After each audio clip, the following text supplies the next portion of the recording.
My parents secretly sold the $590,000 diamond engagement ring my late fiancé had designed just for me, also my sister could find herself on a luxury healing retreat in Bali.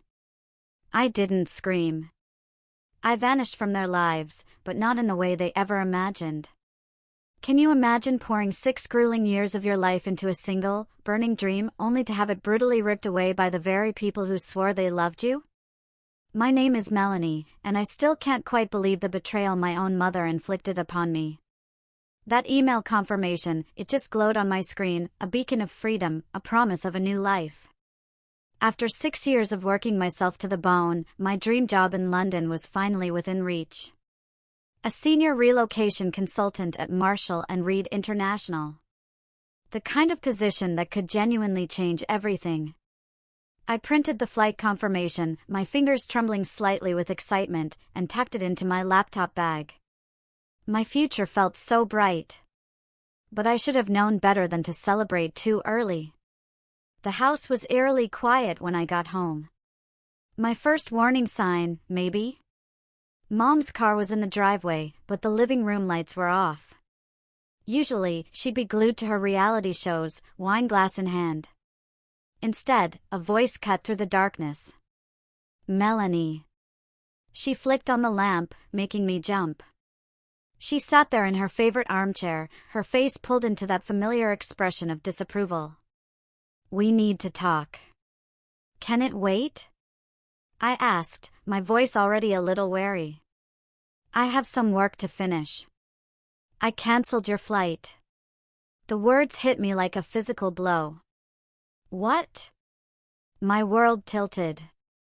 I used your booking reference, she continued, taking a slow, deliberate sip from her wine glass. The dark red liquid caught the lamplight, almost like blood. Told them there was a family emergency. You can't leave right now. We need you here. Just then, my brother Cole's laughter echoed from the kitchen. He appeared in the doorway, car keys dangling. Perfect timing, sis. The BMW payment is due next week. You're still covering that, right? The room started spinning. 6 years. 6 years of supporting them. Just until Mom gets back on her feet. Cole just needs a little help starting out. 6 years of watching my savings drain away while they lived like nothing had changed since Dad died. My dreams, my future, all sacrificed for them. You had no right, I managed to say, my voice barely above a whisper. I had every right, Mom snapped, pushing herself up from the chair. I'm your mother, and this family comes first. Always. Cole dropped onto the couch, scrolling through his phone, completely oblivious. Besides, what's so great about London? You've got a perfectly good job here. A job, I shot back, that pays for your car. And Mom's credit cards. And this house. Exactly, Mom said, swaying slightly. We're a family. We support each other. You can't just abandon us for some selfish dream. I looked at them both. Really looked at them. Mom in her expensive silk robe, fresh from her weekly spa day. Cole in his designer clothes, paid for with my overtime hours. They weren't even trying to hide their manipulation anymore. The anger inside me was a cold, hard knot. I'm going to bed, I said quietly, turning away before they could see the fury brewing in my eyes. Melanie! Mom called after me, her voice sharp. Don't you dare walk away when I'm talking to you. I closed my bedroom door, locked it, and pressed my forehead against the cool wood. My hands were shaking, but not from fear anymore. From a simmering rage.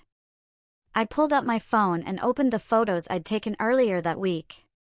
Pictures of the lease agreement Mom had signed 3 months ago when we renewed.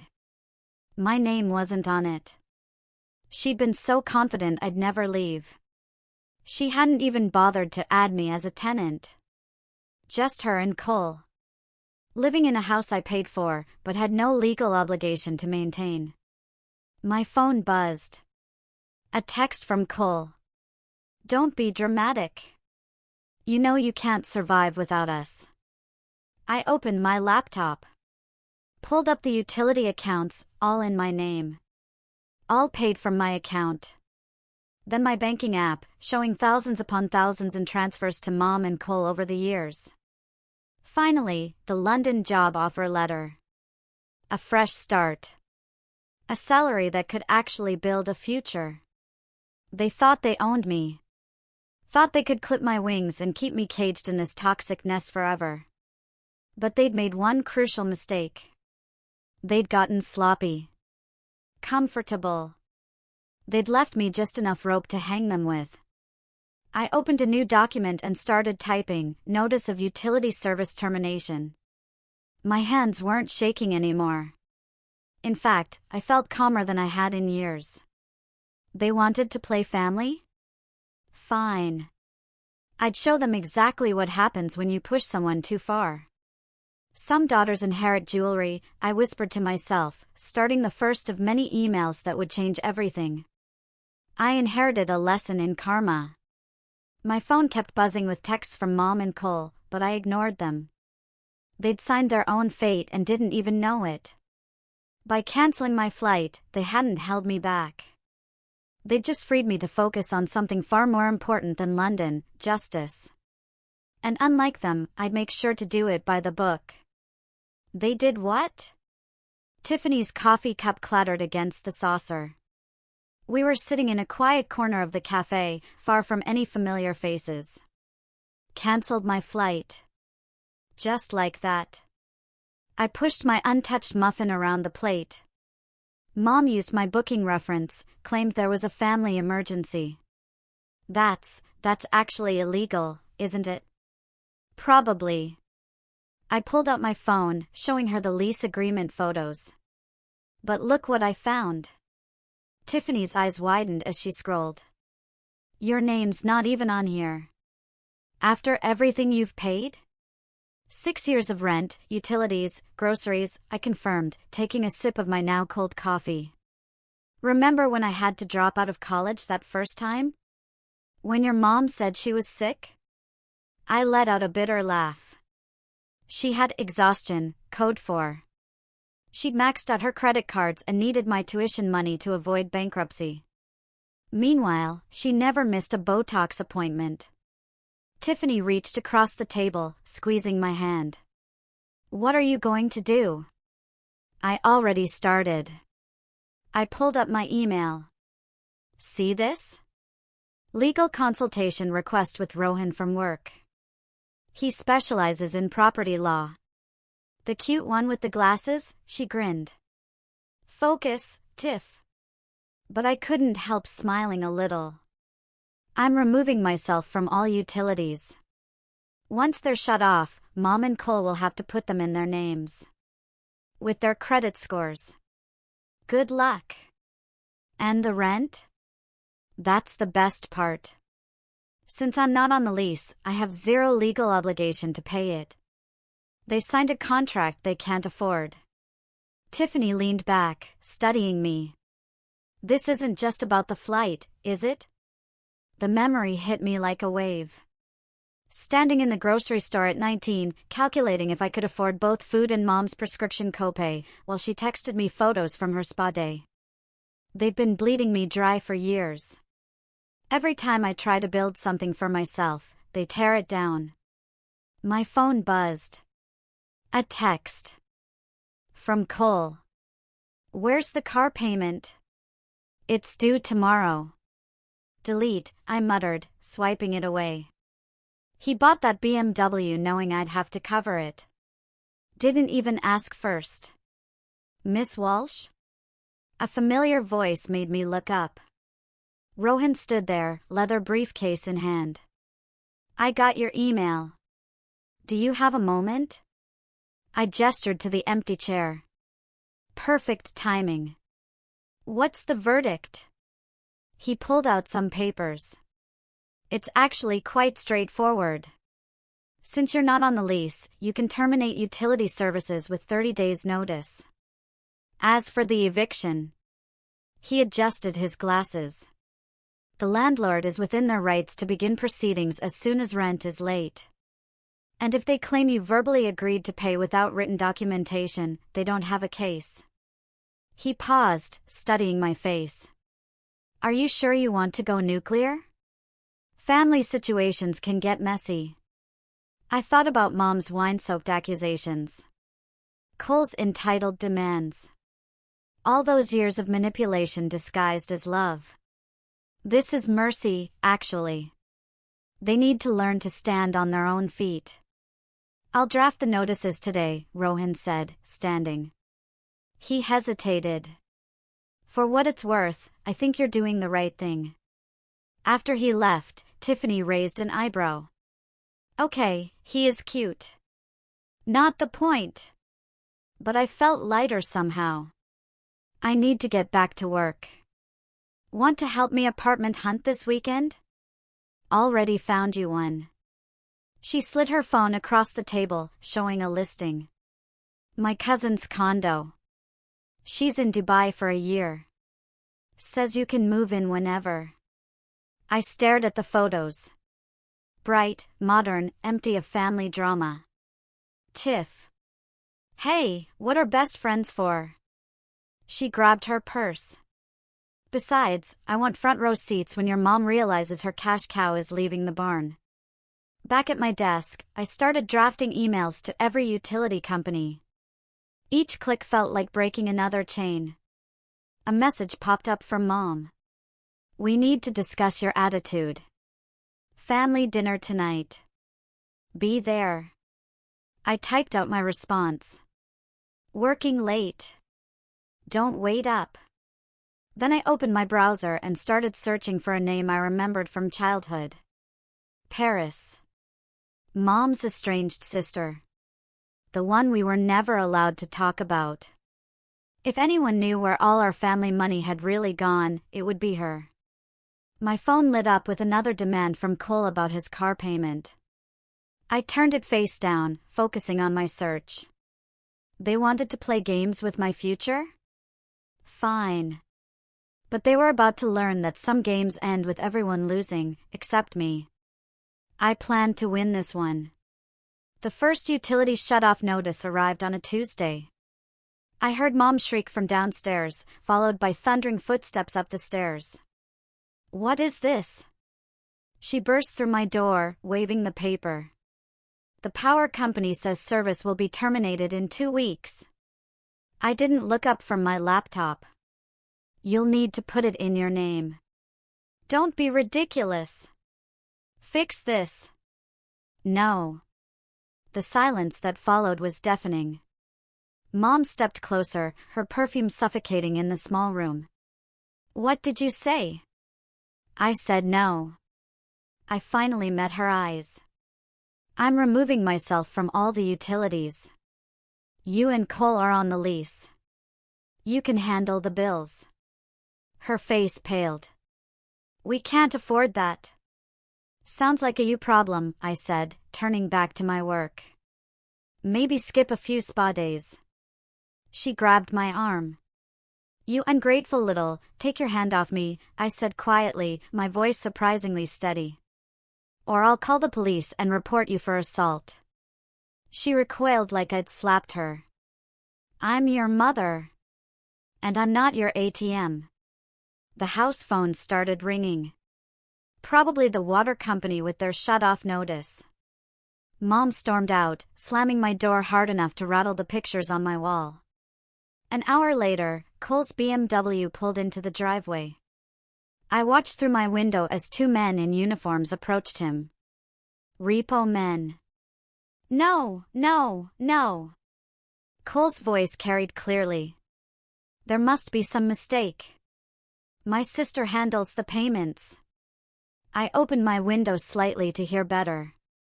Sir, the payment is 3 weeks overdue. We have a repossession order. Just let me call her. Cole pulled out his phone, but I'd already blocked his number. That's my car. Actually, one of the men said, it's the bank's car, and they want it back. I filmed the whole thing on my phone. Cole's tantrum, him kicking the BMW's tire, the repo men calmly doing their jobs. Good evidence, just in case he tried anything stupid later. Melanie. Mom's voice echoed through the house. Get down here now. I stayed put, listening to their conversation drift up through the heating vent. She's lost her mind, Cole was saying. First the utilities, now my car. I know, sweetie. She's just going through a phase. A phase? My car just got repossessed. I need that for work. You haven't had a job in 2 years, I muttered to myself. Mom's voice dropped lower. I need to call Paris. Aunt Paris? Why? Because. Mom's voice shook. She might be our only option now. I sat up straighter. Mom never mentioned her sister. Ever. The last time I'd asked about Aunt Paris, I'd been grounded for a week. My phone buzzed. A text from Tiffany.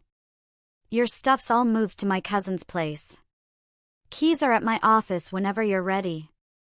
Freedom was so close. I could taste it. But first, I needed to know what Mom was hiding. I crept downstairs, staying just out of sight of the kitchen where Mom was on the phone. Paris, please. I know we haven't spoken, but, yes, it's about the money. No, she doesn't know yet. Paris, you can't tell her about the trust fund. It would ruin everything. Trust fund? What trust fund? Paris, please. I needed that money. Cole was just a baby. And after John died, yes, I know it was meant for Melanie's education, but... My hand flew to my mouth, stifling a gasp. The pieces started falling into place. Dad's death when I was 14. The mysterious college fund that had suddenly run dry. Mom's sudden spending spree. Paris, if you tell her, I'll deny everything. There's no proof. Hello? Paris? I backed away silently, my mind racing. There had been money. My money. And Mom had stolen it. Back in my room, I pulled up my search for Paris again. This time, I had a better idea what I was looking for. A knock at my door made me jump. Mel? Cole's voice was thick with tears. Please, I need my car. I'll lose my job. His mask cracked. What job? You're nothing without this family. You hear me? Nothing. I waited until his footsteps faded, then opened my email. Subject line, Dear Aunt Paris. Sometimes the best revenge isn't served cold. Sometimes it's served with proof. The eviction notice appeared on our front door like a declaration of war. I heard Cole rip it down, followed by Mom's scream that rattled the windows. Melanie! I stepped out of my room, laptop tucked under my arm. Yes? Mom thrust the crumpled notice in my face. What is this? Looks like an eviction notice. Don't you dare play games with me. Her voice shook with rage. Fix this now. I can't. I kept my voice level. I'm not on the lease, remember? You and Cole signed it. You're responsible for the rent. Which you've always paid, out of the goodness of my heart, not legal obligation. Cole charged up the stairs, face red. You evil little, careful, I warned. Assault charges won't look good on your non-existent resume. We're family. Mom's mascara was running. You can't do this to family. Family? I laughed, a bitter, hollow sound. Was it family when you stole my trust? Fund? The color drained from her face. What? Oh, did you think Aunt Paris wouldn't tell me? The money Dad left for my education? Cole looked confused. What trust fund? The one Mom emptied when I was 14? I turned to her. Want to tell him, or should I? You don't understand, she whispered. We needed that money for what? Your spa days? His BMW? I opened my laptop, showing them my bank statements. Look at these transfers. Thousands every month for years, while I worked overtime, canceled vacations, gave up my own dreams. You're nothing without us. Cole shouted, his face contorted. Who do you think you are? I'm someone who's done being your personal bank. I started down the stairs. You have 30 days to vacate. I suggest you start packing. Mom grabbed my arm. If you do this, you'll regret it. I'll tell everyone what an ungrateful daughter you are. Go ahead. I pulled free. Tell them how you stole my inheritance. Tell them how you forced me to drop out of college. Tell them everything. I'm your mother. No. I reached the front door. You're my cautionary tale. At work, I found Imran waiting at my desk with coffee. Heard you could use this. That obvious? You look like you're fighting a war. He perched on my desk. Want to talk about it? I told him everything. The cancelled flight, the utilities, the eviction, the trust fund. His expression darkened with each detail. That's not family, he said finally. That's financial abuse. I know that now, I said, sipping the coffee. He'd remembered exactly how I liked it. I just wish I'd seen it sooner. Better late than never. He hesitated. Listen, there's a position opening in our London office. Senior level, better pay than your original offer. I could put in a word. You'd do that? His smile was warm.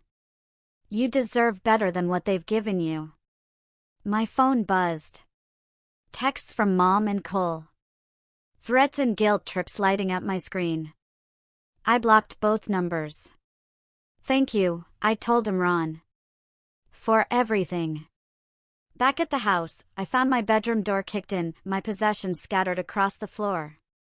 Cole stood in the middle of the chaos, chest heaving. Still think you're better than us? He snarled.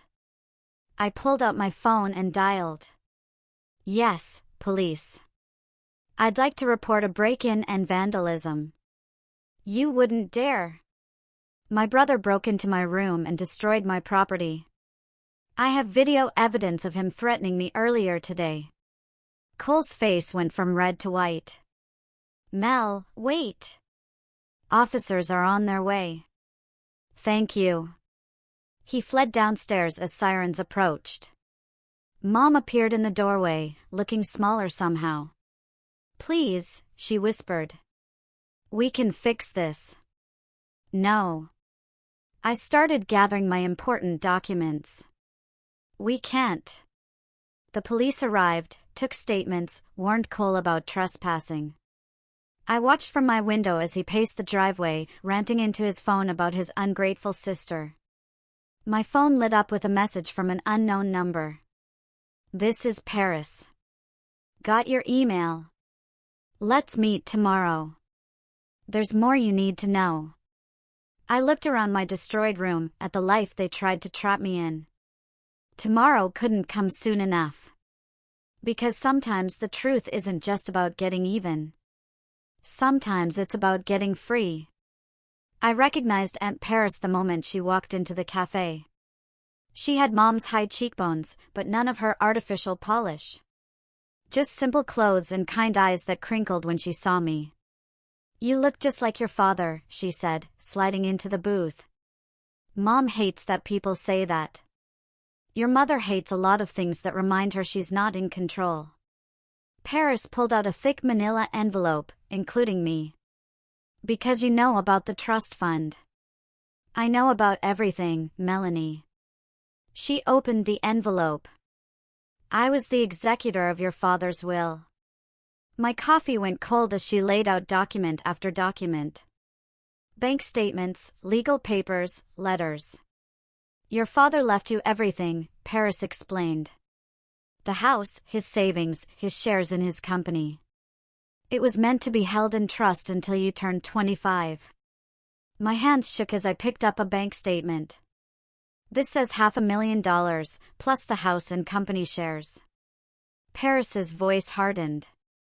Until Noel forged my signature and emptied everything when you were 14. How? She knew the right people. Paid them well, with your money. She pushed forward a letter. This was from your father to you. She kept it hidden. The paper felt fragile in my hands. Dad's handwriting was exactly as I remembered.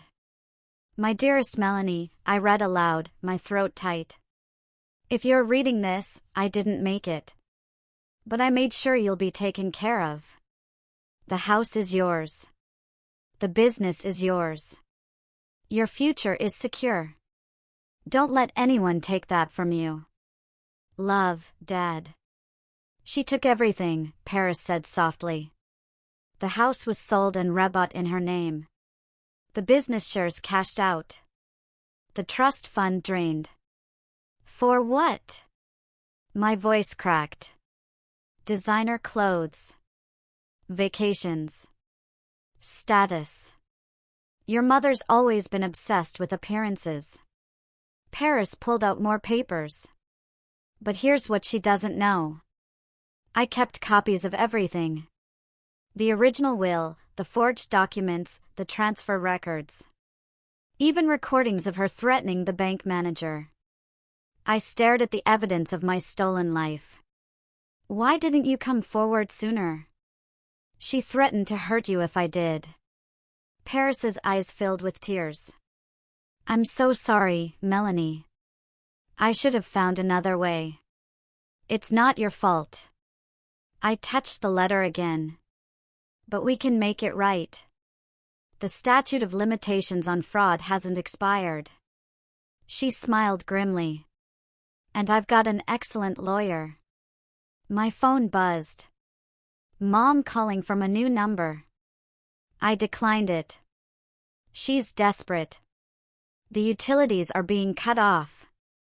Evictions in process. Karma's finally catching up. Paris hesitated. There is something else. You should know. About your real last name. What do you mean? The name on your birth certificate isn't Walsh. It's Reeves. Your father's name. Noel changed it after he died. Said it would be easier if you matched her name. Another piece of identity stolen. Another lie exposed. She's been calling me, Paris continued, begging for money, threatening to expose old family secrets. She shook her head. She doesn't realize she's the secret that needs exposing. My phone lit up with a text from Cole. Mom's crying because of you. Hope you're happy, you selfish. I showed Paris the message. They still think they're the victims. Abusers usually do. She gathered the documents. These are copies for you. The originals are safe with my lawyer. Whatever you decide to do next, you have proof. What would you do? I'd burn their whole world down, she said, a glint in her eye. But legally. Always legally.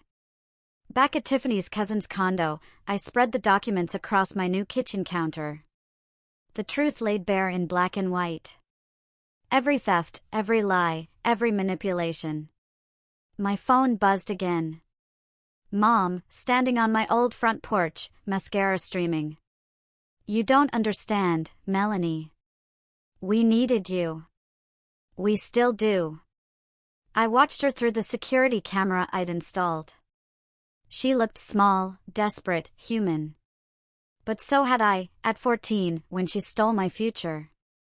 At 19, when she forced me to drop out of college. At 28, when she canceled my flight to freedom. I picked up my father's letter, reading it one more time.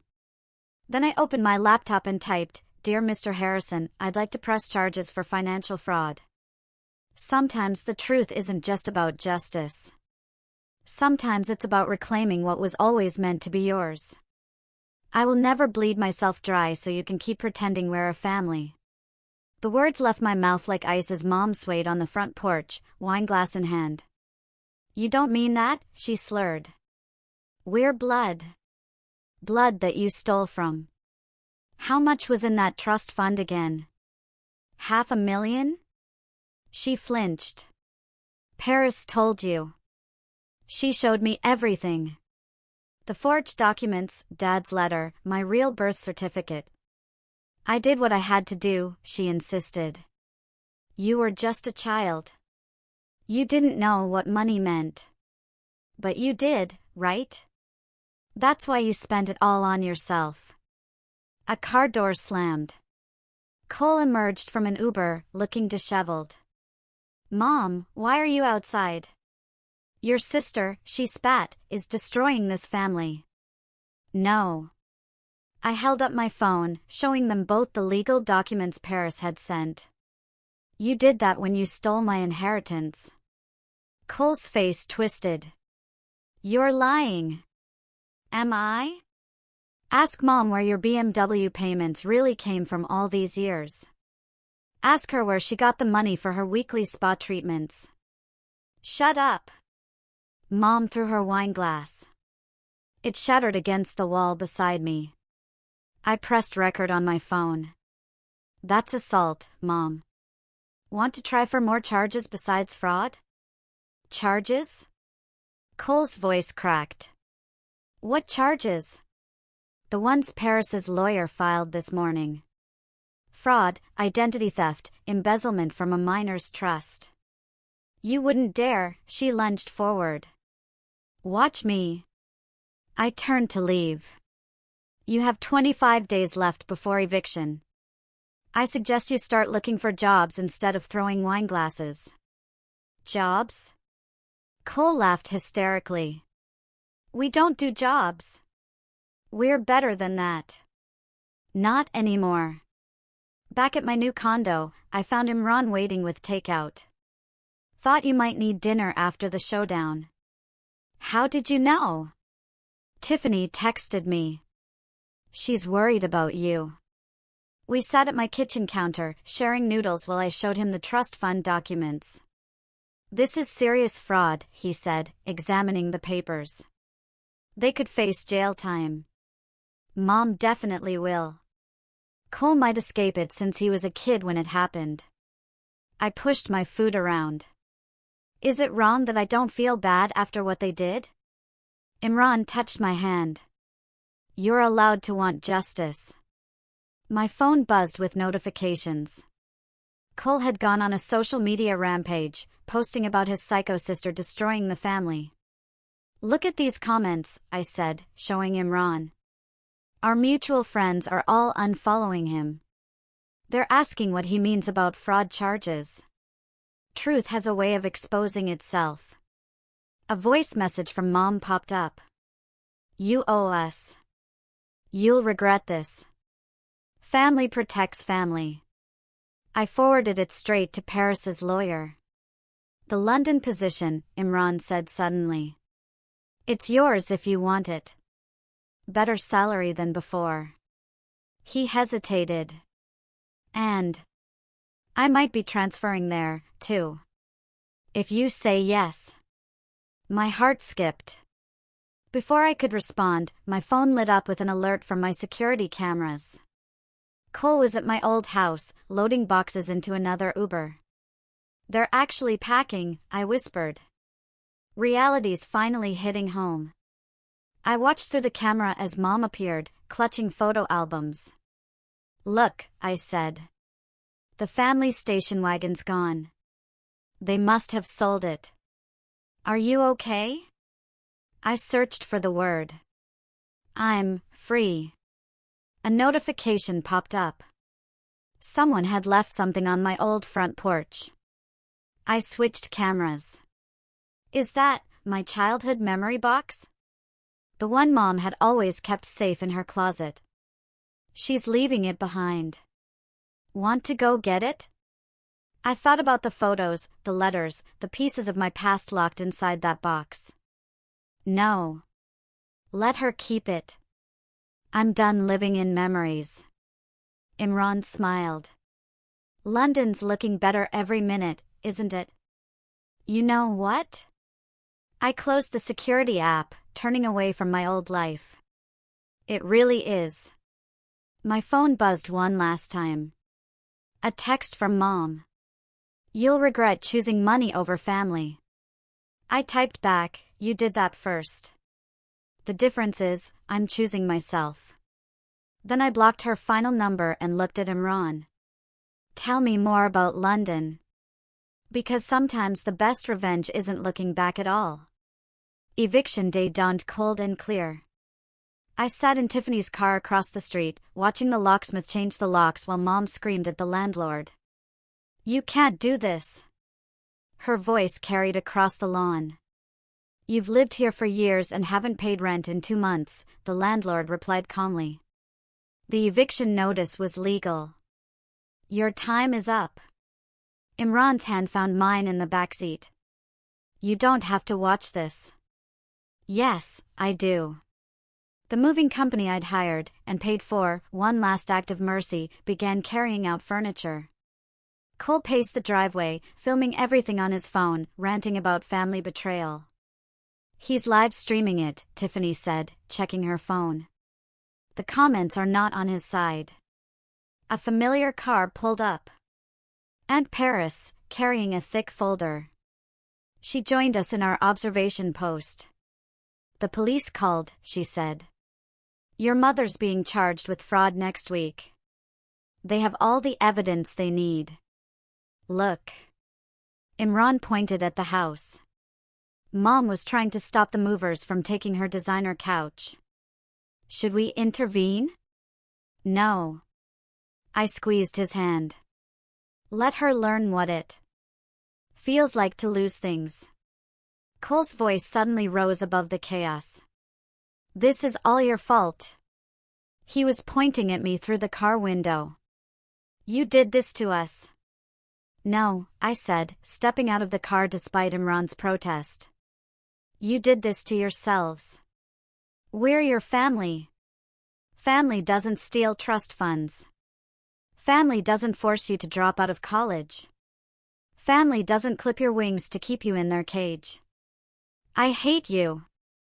He charged forward, but Tiffany and Imran moved to flank me. Careful. Paris called out. Assault charges won't help your situation.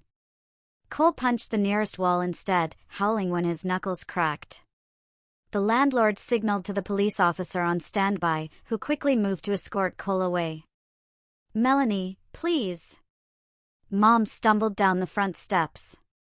Where are we supposed to go? That sounds like a you problem, I threw her words back at her. Maybe skip a few spa days. I'm your mother. No. I held up the documents Paris had given me. You're a thief who happened to give birth to your victim, and now you're facing consequences. She crumpled to the ground, mascara running. The perfect picture of maternal devastation. But I'd seen this performance too many times before. Get up, Noelle, Paris said tiredly. The theatrics won't work anymore. Mom's eyes hardened. You did this. You turned her against me. The truth did that. Paris handed me another document. Speaking of which. I scanned the paper, my eyes widening. You bought shares in the property through my company? Paris smiled. To ensure they can never rent here again. Consider it partial repayment for what she stole from you. Cole was still ranting to his phone camera, but his audience had dwindled to zero.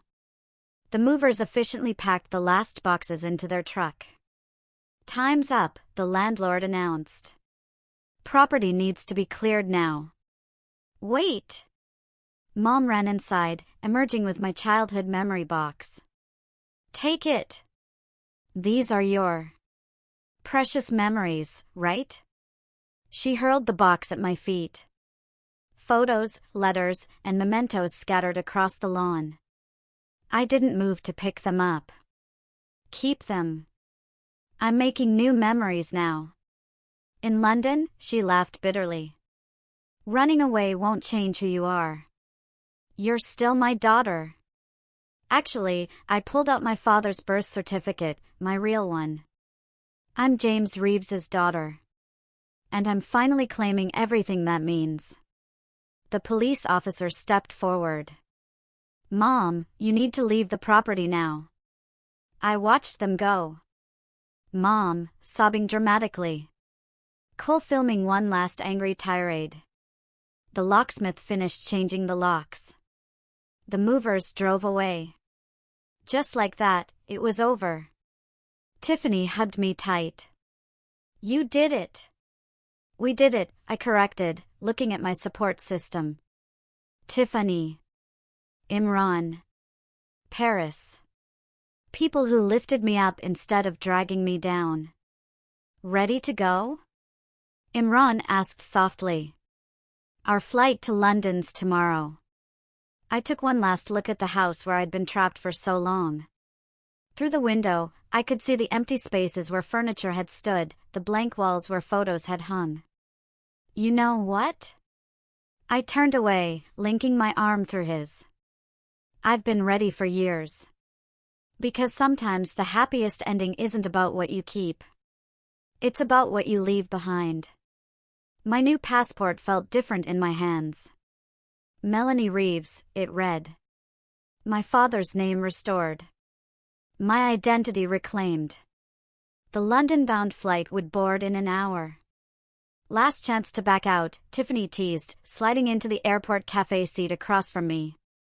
Not a chance. I showed her the latest email from Paris's lawyer. Mom took the plea deal. 2 years for fraud, plus restitution payments. And Cole? Community service. He's living with our second cousin, working at their hardware store. I smiled. Actually working, for once in his life. Imran appeared with coffee for all of us. Gates opening soon. You ready? Before I could answer, my phone buzzed with a text from Paris. Meet me at security. There's one last thing you need to see. We found her waiting by the TSA line, holding a weathered leather briefcase. This was your father's, she said, handling it like something precious. Noelle hid it in her storage unit. The police found it during their investigation. My hands trembled as I opened it. Inside lay business documents, old photos, and a sealed envelope with my name on it. He wrote this the day before the accident, Paris explained. It was supposed to go with the will. The letter was dated exactly 14 years ago. My dearest Melanie, I read, a lump forming in my throat. If you're reading this, something's happened to me. I need you to know the truth. Your mother isn't who she pretends to be. She married me for my company. Tried to force me to sign it over to her. I refused. I'm changing my will tomorrow, putting everything in a trust for you. Only you. Because you have something she never will, integrity, a soul that can't be bought. The company shares are yours. The London office is yours. Everything I built for you. Don't let her clip your wings, sweetheart. You were born to fly. Love always, Dad. Attached was a photo I'd never seen. Dad holding baby me, standing in front of an office building in London. Marshall and Reed International. Wait. I looked at Imran. Marshall and Reed? That's your father's company? He grinned. Where you're about to be senior consultant in your own family's firm. Paris told me last week, Tiffany admitted. We wanted it to be a surprise. The board knows everything, Paris added. They're ready to acknowledge you as James's heir. The shares your mother stole? They're being restored to you. The final boarding call echoed through the terminal. Time to go, Imran said softly. I hugged Paris tight. Thank you for everything. Just promise me something, she said, wiping away tears. Make him proud. Oh, she already is, Tiffany said, pointing at her phone. She pulled up a news article. Local woman faces fraud charges after stealing daughter's inheritance. The photo showed mom being led into court. No designer clothes or perfect makeup to hide behind. Just consequences. Finally catching up. Last call for Flight 237 to London Heathrow, the announcer called. I shouldered my carry-on, tucking Dad's letter safely inside. Ready? Wait. Imran pulled me close. I need to ask something first. Here.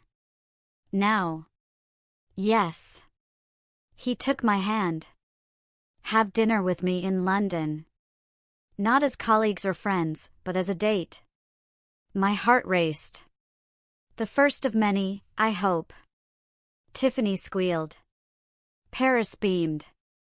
Yes, I said, standing on tiptoe to kiss his cheek. Absolutely yes. We went through security together, leaving behind the ghosts of my past. No more manipulation, no more theft, no more chains disguised as family ties. At the gate, I turned to take one final look at American soil. My phone lit up with a message from Cole. Surprisingly. Mom's crying in her cell. Says she's sorry. Says she loves you.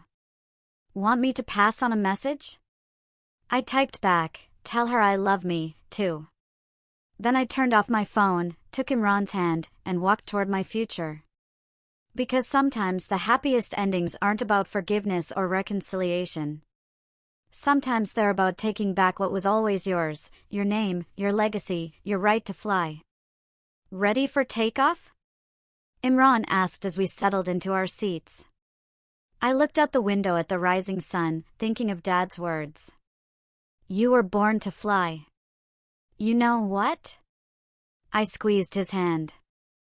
I've never been more ready. Some people inherit money. Some inherit names. I inherited a fire that no one could extinguish. Not even the people who should have fanned my flames. And now, finally, I fly. So, after hearing my story, what do you think? Honestly, what would you have done if your own family pulled something like this? I'm genuinely curious to hear your thoughts down in the comments below.